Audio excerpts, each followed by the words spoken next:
prestar atenção na leitura de Gênesis. Você já viu quantas vezes aparece a expressão, e disse Deus? 10 vezes. As coisas foram criadas por Deus em 10 palavras. Deus falou, disse Deus, disse Deus, disse Deus.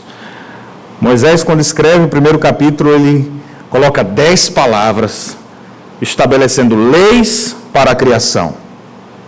Mais à frente, nós vamos ter Deus estabelecendo 10 palavras para os seres humanos. O universo obedece à lei de Deus, e os homens também devem estar sujeitos à lei de Deus. Pastor, o senhor disse que ia pregar Cristo a partir de Gênesis. Onde é que está Cristo aí? Onde é que está Cristo aí? João no capítulo 1 diz que no princípio era o verbo, o Logos, a palavra. No princípio era o verbo, e o verbo habitou entre nós. É interessante a gente perceber que aquela palavra lá, haja luz, é o próprio Filho de Deus que está presente. Às vezes a gente pensa Cristo só lá na história do Natal, nascimento divinal, José, Maria, os boizinhos ali no presépio, Jesus nasceu. Espera aí, mas ele já existia ali, ele se encarnou. Ele já existia durante toda a eternidade. Nós temos Cristo como sendo a palavra de Deus. João o identifica dessa forma. Essa palavra se fez carne, a palavra de Deus, Jesus, criou o mundo, e a palavra de Deus, Jesus, remirá o mundo. Qual é a palavra que eu preciso ter diante de qualquer situação que eu vivenciar em minha vida? Eu preciso ter a palavra de Cristo, o próprio Cristo em meu viver. Ele criou todas as coisas, Ele é o sustentador de todas as coisas, Ele é o redentor da humanidade, Ele tem que ser o centro da nossa existência, Ele é que é o único digno de ser adorado. Toda a criação adora a Deus. Há um hino que nós cantamos há pouco, que toda a criação adora a Deus. E aí diz, e tu, pecador que vagueias, que fazes ao teu Criador? Todo mundo canta a Deus, os céus, a terra proclamam a glória de Deus. E você, pecador? E eu e você, o que nós fazemos? Nós devemos reconhecer a palavra que estava lá desde o início, o verbo que se fez carne, o verbo que estava lá no princípio, e tudo foi feito por Ele, e sem Ele, nada do que foi feito existiria. Ou seja, só existe o mundo porque Jesus Cristo estava ali. Cristo está desde a primeira narrativa, desde o primeiro relato bíblico, porque Ele existe desde toda a eternidade. Então Ele é o nome que está sobre todo nome, é o nome que precisa ser exaltado, é o nome que nós devemos reconhecer e não olhar para a criação, olhar para as coisas e dizer, isso é fruto do acaso. Não, o meu Senhor Jesus foi o Criador de todas as coisas e Ele o fez pelo poder da sua palavra. Uma segunda coisa que nós podemos aprender sobre o Rei do Universo é que o Rei do Universo completou a sua obra em 7 dias. É muito interessante a gente perceber que algumas expressões são reafirmadas várias vezes. O verso 1, no texto hebraico, é composto com 7 palavras. O versículo 2, com 14 palavras, ou seja, 2 de 7. O nome Deus aparece 35 vezes, ou seja, 5 de 7. A palavra céu, céus, aparece 21 vezes, ou seja, 3 de 7. A palavra terra também aparece 21 vezes, 3 de 7. Será que isso foi à toa? Ele foi jogando as palavras?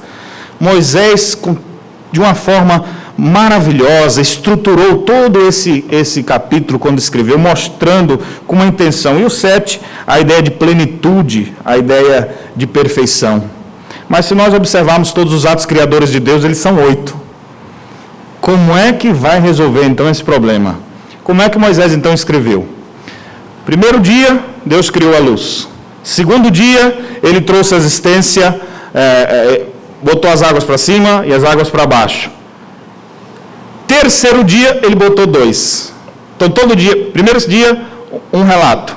Segundo dia, outro ato criador. Terceiro dia, 2. Quarto dia, um ato criador. ele cria o sol, a lua, as estrelas. No sexto dia, mais uma vez, os habitantes do mar e do céu. E no sexto dia, então, 2 atos criadores, animais terrestres e depois os seres humanos. Os 8 atos criadores de Deus foi configurado para ficar de tal forma que eles são paralelos entre si. Deus cria a luz no primeiro dia e no dia 4 ele cria os luzeiros. No segundo dia ele cria o firmamento e no 5º dia os peixes e as aves para viver nesse céu aberto, nessas águas aqui. No terceiro dia nós vemos ele criando a terra e a vegetação. E no sexto dia, os animais para povoarem essa terra e coroa a sua criação com a formação do homem. E o que ele faz então no último dia, pastor? O texto sagrado então diz que no 7º dia descansou Deus de toda a sua obra que como Criador fizera. E é muito interessante que esse último relato, já no capítulo 2, quando fala todas as frases que aparece a palavra 7, são compostas por 7 frases na língua original. Observe como ele compõe todas as coisas, querendo mostrar o poder de Deus, a graça dele, a ação dele, completando sua obra em 7 dias. E ele descansou e mais, o texto diz que ele abençoou aquele dia e o santificou. No Egito Antigo, havia muito trabalho e pouco descanso. No Egito Antigo, havia adoração a vários deuses. Eles adoravam o sol, eles adoravam a lua, eles adoravam o rio, eles adoravam tudo. E é interessante que Moisés nem chega a dizer que Deus criou o sol. Deus diz que criou um astro grande, um astro maior para governar o dia e o menor para a noite. Não deu nem nome para esses astros. Ou seja, os deuses que os pagãos adoravam, está sendo dito assim, eles não passam de criação de Deus. Aquilo que vocês adoram é a criação de Deus. Aquilo que vocês têm medo da ira de Ra, a ira dos deuses egípcios. Pois é, o que vocês acham que é um Deus, é uma obra criadora de Deus. E nem foi a mais importante, você vê que está ali no dia 4º. No meio da criação, e nem é citado o nome. Nós não precisamos temer nada. Deus tem o controle de todas as coisas, Ele é perfeito em toda a sua criação. E ao fazer isso em 7 dias, e as ênfases que é feita sobre essa ideia de plenitude, mostra o cuidado de Deus, a perfeição divina, a sua santidade, e nós devemos reconhecer isso em todos os atos criadores dele. Na criação perfeita de Deus, há um dia para descanso. Pastor, bem que é aí que o senhor vai achar Cristo, não é? Certamente. Onde é que a gente percebe aqui também? Você lê Hebreus no capítulo 4, lá diz que Deus descansou de suas obras e Cristo também entrou no seu descanso, quando morreu e ressuscitou para a nossa redenção. Ele entrou no descanso.